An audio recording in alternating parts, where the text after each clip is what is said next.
Next நாங்கள் போன place வந்து மெதர்சா பென் யூசஃப்.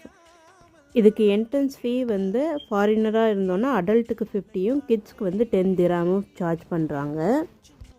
என்ட்ரன்ஸ் கிட்டேயே இப்படி வந்து வாட்டர் மேனேஜ்மெண்ட் வந்து எப்படி அப்போ பண்ணாங்க அப்படின்றத வந்து வச்சுருக்காங்க.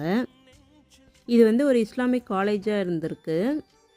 இந்த இடம் வந்து 14ஆம் நூற்றாண்டில் வந்து நிறுவப்பட்டிருக்கு. திரும்பவும் 16ஆம் நூற்றாண்டில் இதை கட்டியிருக்காங்க. இந்த இடத்துல பார்க்குறதுக்கும் சரி, ஃபோட்டோ எடுக்கிறதுக்கும் சரி ரொம்பவே அழகாக இருந்தது. நாங்கள் போன டைம் வந்து ரொம்பவே கூட்டமாக இருந்தது. நீங்கள் ஏர்லியாக போனீங்க அப்படின்னா கொஞ்சம் கூட்டம் கம்மியாக இருக்கும். நம்ம இப்போ பார்த்துட்ருக்கிறது எல்லாமே ஸ்டூடெண்ட்ஸோட ரூம்ஸு. சின்ன சின்ன ரூம்ஸாக தான் இருந்தது. இந்த இடத்த சுற்றி பார்க்குறதுக்கு ஒரு 1 hour ஆகும். இன்னொரு ஷார்ட்ஸில் சந்திக்கலாம்.